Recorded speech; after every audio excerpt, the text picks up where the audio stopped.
Pahlavi texts, translated by E.W. West, Part 1, the Bundahis Bahman Yast and Shayast, Shayast. Sacred Books of the East, Oxford University Press, 1860. The Pahlavi language and literature. The term Pahlavi, in its widest extent, is applied to all the varying forms of the medieval Persian language, from the time when the grammatical inflections of ancient Persian were dropped till the period when the modern alphabet was invented, and the language became corrupted into modern Persian by the adoption of numerous Arabic words and phrases. Well, changing from one language to a later language, and corruption is not quite the right term. Some traces of Pahlavi words and phrases written in old Semitic characters have been found in the legends of coins struck by certain kings of Persian provinces subordinate to the Greek successors of Alexander as early as the 3rd century BCE.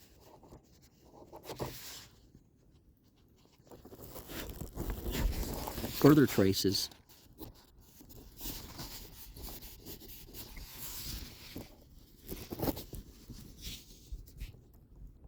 have been discovered in the legends of some provincial coins of the time of the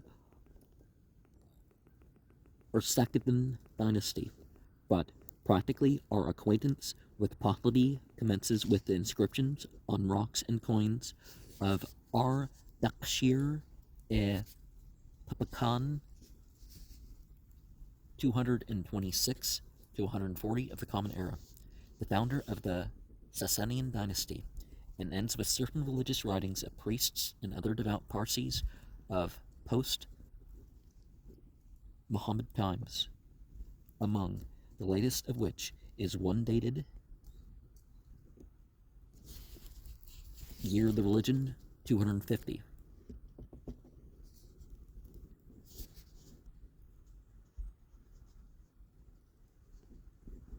Or 881 of the Common Era. I think that's what AY is. Anno, I don't know. Perhaps they mean Al-Hijra. Any fragments of the Pahlavi composition of later date than 1000 of the Common Era must be considered merely as modern imitations of a dead language, and cannot be quoted as authorities for the use of any particular Pahlavi words or construction. With regard to the origin of the word Pahlavi, or language of Pahlav, many suggestions have been offered, but the most probable explanation is that which connects it with the Partha of the cuneiform inscriptions, the land of the Parthians, known to the Greeks and Romans, and of the Pahlavas, mentioned by Sanskrit writers, the change of Partha into Pahlav being very similar to that of the Avestan Mithra into the Persian Mehr. No doubt the language of the Parthians themselves was not Pahlavi, but they were the actual rulers of Persia for some centuries at the time when the Pahlavi language was swarming there, and being formidable to their neighbors, it is not surprising that their name became identified with everything Persian in the same way as the Roman name has applied to the Persians, not only to the latter Greek Empire of Constantinople, but even to the earlier conqueror, Alexander the Great. Strictly speaking, the medieval Persian language is only called Pahlavi when it is written in one of the characters used before the invention of the modern Persian alphabet, and in the peculiarly enigmatical mode adopted in Pahlavi writings, whenever it is transcribed either in Avestan characters or in those of the modern Persian alphabet, and freed from this peculiarity, it is called Pazand. The particular mode of writing Pahlavi here alluded to, long made the character of the language a standing puzzle for European scholars, and was first satisfactorily explained by Professor Haug of Munich in his admirable essay on the Pahlavi language already cited. Like the Assyrians of old, the Persians of Parthian times appear to have borrowed their writing from a foreign race, but whereas the Semitic Assyrians adopted a Turanian syllabary, these later Aryan Persians accepted a Semitic alphabet. Besides the alphabet, however, which they could use for spelling their own words, they also transferred a certain number of complete Semitic words to their writings, as representatives of the corresponding words in their own language. These Semitic representatives, the number of which might at any time be increased or diminished at the discretion of the writer, were probably never very numerous, and not more than 400 of them are to be found in the Pahlavi writings now extant, but as they represented nearly all the commonest words in the language, excepting those specially relating to religious matters, they often constitute more than half the bulk of a Pahlavi text. The use of such Semitic words scattered about in Persian sentences gives Pahlavi the motley appearance of a compound language, more especially as Persian terminations are often added to Semitic words, but there are good reasons for supposing that the language was never spoken as it was written. The spoken language appears to have been purely Persian, the Semitic words used being merely as written representatives or logograms of the Persian words which were spoken. Thus the Persians would write Malkan, Malka, King of Kings, but they would read Shahan, Shah. This is still the mode in which most Parsis read their Pahlavi literature, and it is only by assuming it to have been their universal practice in former times that we can account for the total and immediate disappearance of the Semitic portion of the Pahlavi from their language when the Persians adopted their modern alphabet, as the Semitic words were merely a Pahlavi mode of writing the Persian equivalents, just as these is a mode of writing, namely in English. They disappeared with the Pahlavi writing, and Persians began at once to write all their words with their new alphabet just as they pronounced them. In the meantime, the greater part of the nation had become Muslim, and a new influence of Semitic words commenced, but of a very different character. The Semitic portion of the Pahlavi writing was nearly pure Chaldee. And of course, Chaldee, when we see that term in the Bible, we're referring to the people who perform the Kushti, that 5-time-a-day ceremony with the sacred thread, and was confined, as already stated, to the geographic representation of the most simplest and commonest words unconnected with religion, but it seems to have formed no part of the spoken language at all thence in latter times, whereas the Semitic portion of modern Persian is borrowed from Arabic, and includes most words connected with religion, science, and literature. In fact, every class of words except that which was usually Semitic in Pahlavi writings, and these Arabic words form an essential part of the spoken language, being as indispensable to the modern Persians as words of Norman French origin are to the English. And of course, Arabic is a Semitic language. It's actually younger than what we tend to call Hebrew. I mean, what is Hebrew? What we call Hebrew, some of that is older, but they called that Aramaic. Well, we call it Aramaic, but they called it Aramea. In Pahlavi writings, moreover, besides the 400 Semitic logograms already mentioned, we also find about 100 obsolete forms of Iranian words used as logograms, much in the same way as ye may be used for the, and Xmas for Christmas in English. The use of all these logograms, however, quite optional, as their usual Persian equivalents might, be substituted for any of them at any time, according to each particular writer's taste and discretion. But whenever they are employed, they form what is called the Huzvaris portion of the Pahlavi, while the other words intended to be pronounced as they are spelt form the Pazand portion. Many attempts have been made to explain the word Huzvaris, but it cannot be said that any satisfactory etymology has yet been proposed. Like the word Pahlavi, it seems hardly to occur in any old Pahlavi text, but only in colophons, chapter headings, and similar notes in modern writers.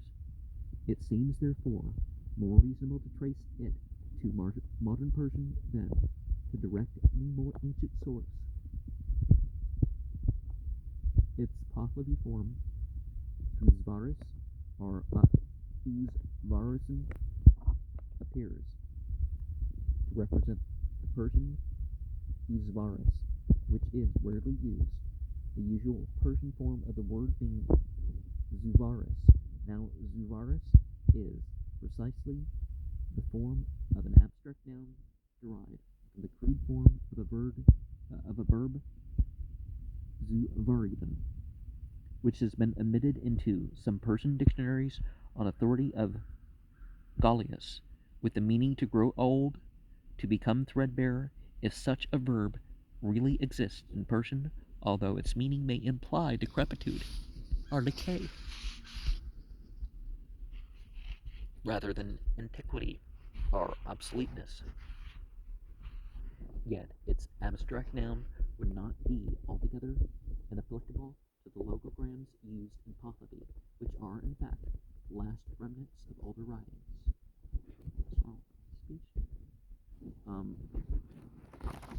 The word Pazand is probably derived from the Avestan pa itizante, with the meaning of re-explanation, that is, a further interpretation of the Pahlavi Zand in the Persian vernacular. This term is applied not only to the purely Persian words in Pahlavi text, but also, as already noticed, to transliterations of the said text, either in Avesta or modern Persian characters, in which all the Huzvaris words are replaced by their Pazand equivalents. These transliterations form what are called Pazand texts. They retain the exact idiom and construction of the Pahlavi original, and represent the mode in which it was read. It may be remarked, however, that all such Pazand texts as have been examined seem to have been written in India, so that they may be suspected of representing some corrupt Gujarati pronunciation of Persian, rather than the peculiar orthography of any period of the Persian language. This theory of origin and development of Pahlavi writing could hardly be upheld unless we could trace the same artificial mixture of Huzvaris and Pazand in all accessible Pahlavi records, from their earliest appearance to the present time. This we are able to do even in the scanty materials afforded by the legends of the provincial Persian coins of the 3rd century before the Common Era, and 2nd century of the Common Era, already mentioned, but we can trace it with greater certainty not only in the coin legends, but also in the rock inscriptions of the early Sasanian kings, 226 to 388 of the Common Era, in the latest of which we find the written language differing very slightly from that contained in the manuscripts preserved by the Parsis of the present day, although the characters differ very much in form, and finally in the legends on the coins of the latter Sasanian kings.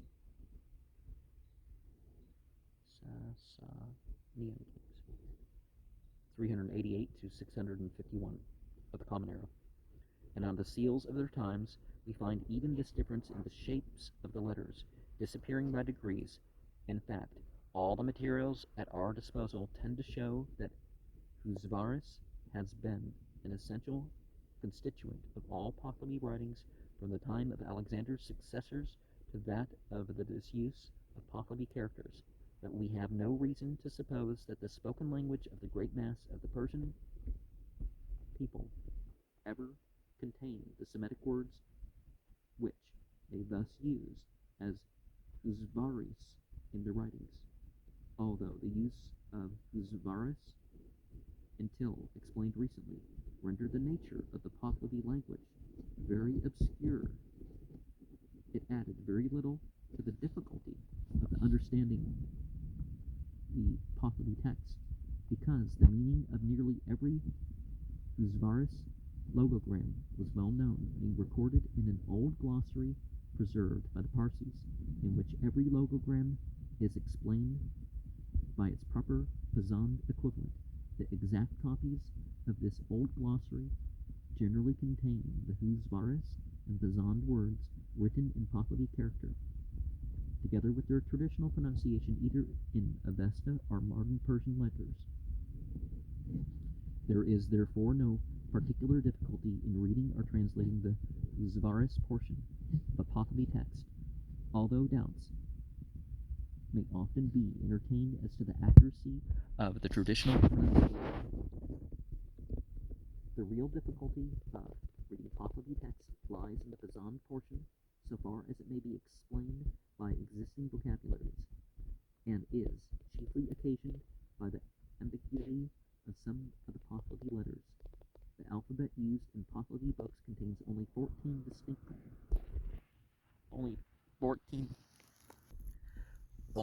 distinct letters, so that some letters represent several different sounds, and this ambiguity is increased by the letters being joined together, when a compound of two letters is sometimes exactly like some other single letter.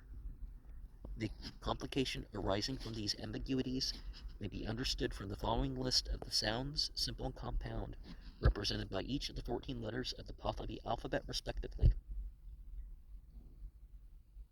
A, A, H, K. B, P, T, D. T, G, Z, V. R, L. S, Y, Yod, Yog. Yog, D. Dod, Dog. Dog, G, God. Gog, Gog. G, God. Gog, Gog. Sh, S, Ya. Ya. Yak, Ich, Ik. Da, Da. Dak, Ga. Ga. Gak, Ga. Ga, Gak. H, K. M, N. V, W. U, O, R, L. Y, I, E, D, D, D.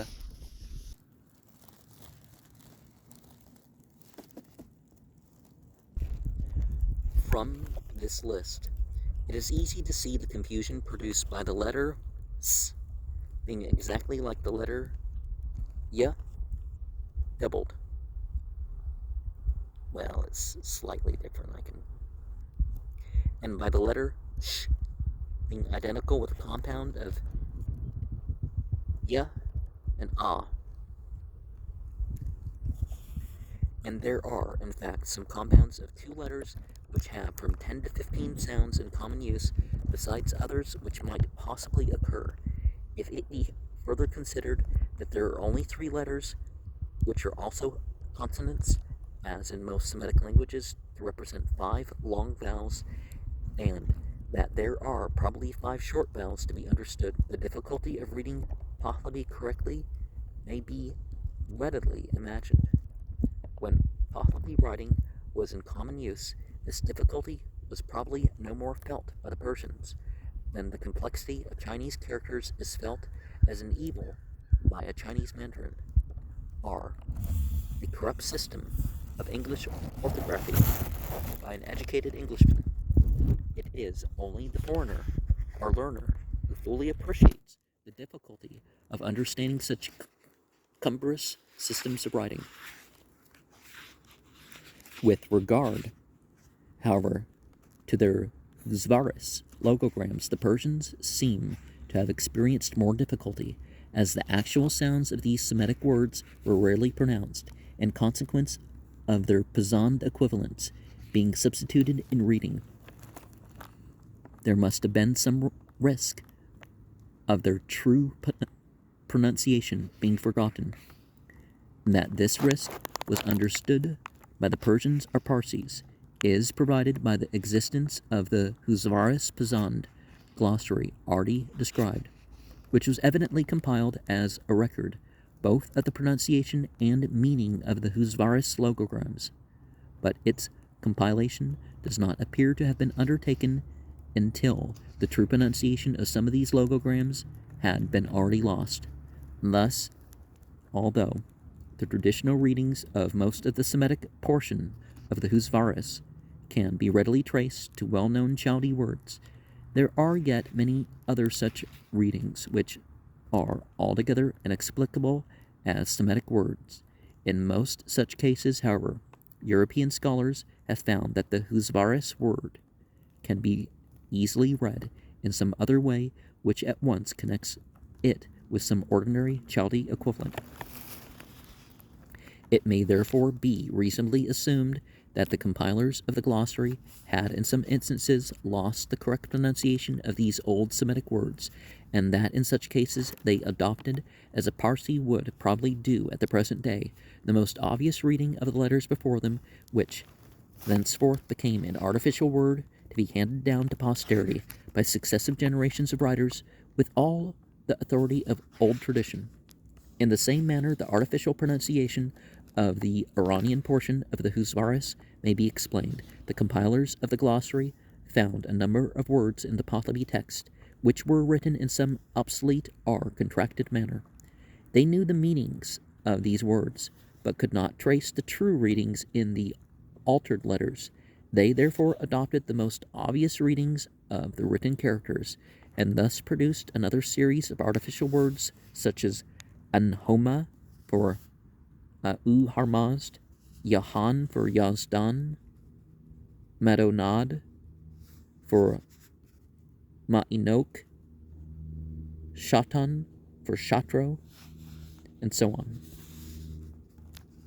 Naturally enough, the Parsis are loath to admit the possibility of any error in their traditional readings of Huzvaris, and very few of them have yet adopted the views of European scholars further than to admit that they are ingenious hypotheses, which still require satisfactory proof.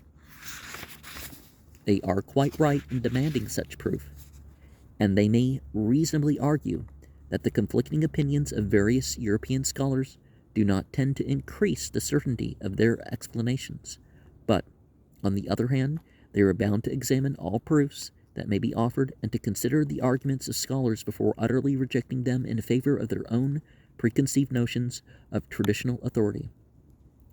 Fortunately, we possess some means of ascertaining the ancient pronunciation of a few Huzvaris words, independent of the opinions of comparative philologists. In the inscriptions already mentioned as having been engraved on rocks and impressed on coins by earlier kings of the Sasanian dynasty in Persia. The earliest of these rock inscriptions records the name and titles of Artakshatar, son of Papak, the first Sasanian monarch, 226-240 of the Common Era was his rule. It is engraved in Greek and two kinds of old Pahlavi characters, which have been called Chaldao Pahlavi and Sasanian Pahlavi, because the one bears more resemblance to Chaldee, both in its letters and the language they express, and the other is more frequently used by the subsequent Sasanian monarchs.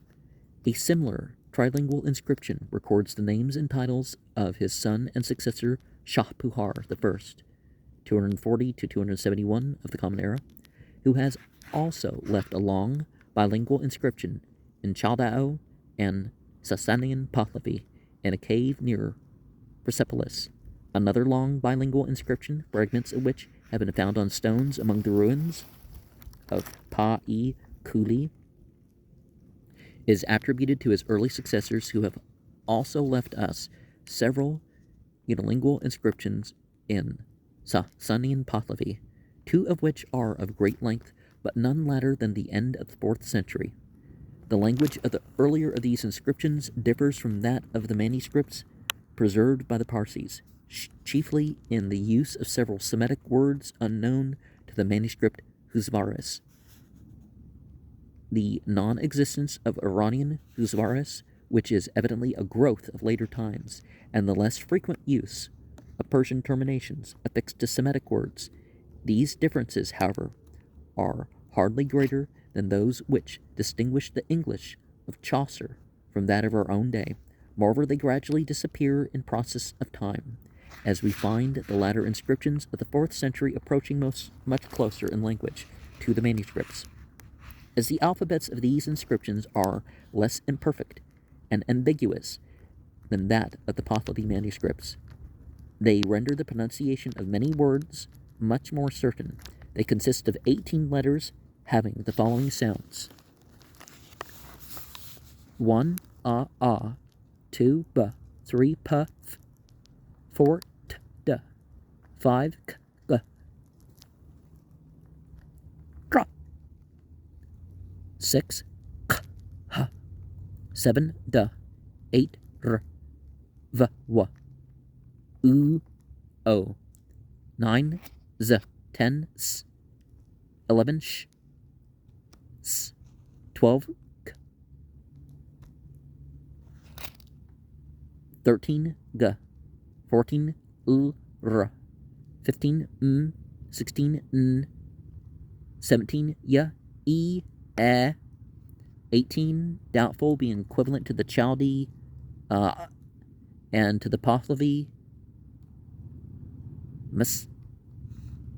Mon. Comparing this list of sounds with that of the sounds of the manuscript alphabet, page 16 and 17, it is evident that the inscriptions must afford a means of distinguishing a from k, s from any binary compound of y, d, g, or gush from any compound of y, d, g, or g with a, h, or k, n from v, r, or l, and y, d, g from each other, all which letters and compounds are left in doubt by the manuscript alphabet. Unfortunately, we do not possess trustworthy copies of some of the inscriptions, which are evidently the most important from a linguistic point of view, but such copies as have been obtained supply corrections of traditional misreadings of about 25 Huzvaris logograms, and at the same time they confirm the correctness of 3 traditional readings which have been called in question by some of the European scholars. So far, therefore, the inscriptions would teach the Parsis that the decisions of comparative philologists are not likely to be right more than 7 times out of 8, even when they are tolerably unanimous. The Chaldao Pahlavi character appears to have so gone out of use after the establishment of the Sasanian dynasty, as the latest known inscription in which it occurs is that of Pa'i Kuli, which contains the name of Harmazd I, 271 to 272. The Common Era was his rule, while the long inscriptions of Naqse Ragab and Naqse Rustam, which contained the name of Varahran II, 275 to 283, are engraved only in Sasanian Pahlavi. From these facts, it seems probable that Chaldao Pahlavi went out of use about 275 of the Common Era. The Sasanian characters continued to appear with very little alteration upon the coins until the end of the 5th century, when most of them begin to assume the cursive form of the manuscript Pahlavi, which appears to have altered very slightly since the 8th century. The oldest Pahlavi manuscript known to be extant consist of several fragments of papyrus recently found in a grave in the Fayoum district in Egypt, and now in the Royal Museum at Berlin. It is supposed to have been written in the 8th century. Next to this, after a long interval, came 4 manuscripts written on Indian paper, all by the same hand, in 1323 to 1324 of the Common Era. They are 2 copies of the Yasna and 2 of the Vendidad. Containing the Avesta with its Zand are Pahlavi translation and commentary.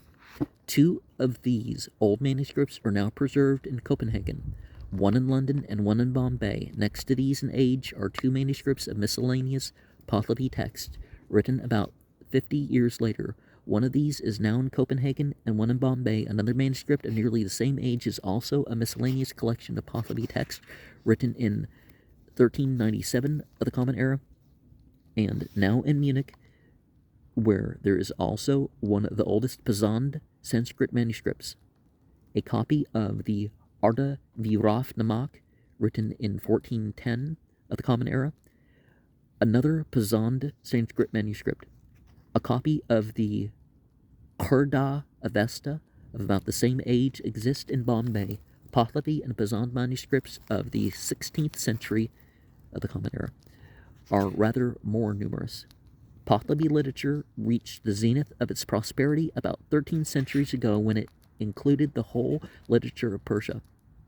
70 years later, its destruction commenced with the fall of the Sasanian dynasty in 636 to 651 of the Common Era, and the subsequent adoption of the modern Persian alphabet gave it its death blow. The last remnants of Pahlavi writings are now contained in the few manuscripts still preserved by the Parsis in western India, and their almost extinct brethren in Persia. A careful estimate of the length of these remnants, so far as they are known to Europeans, has shown that the total extent of existing Pahlavi literature is about 36 times that of the Bundahis, as translated in this volume. 1/5 of this literature consists of translations accompanying Avesta text, and the remaining 45ths are purely Pahlavi works, which are nearly all connected with religion. How much of this literature may have descended from Sasanian times can hardly be ascertained as yet. In fact, it is only very recently that any trustworthy data for determining the age of a few Pahlavi writings have been discovered, as will be explained hereafter, while considering the age of the Bundahis. And that's the next program, right? But I, for one, would like to have, and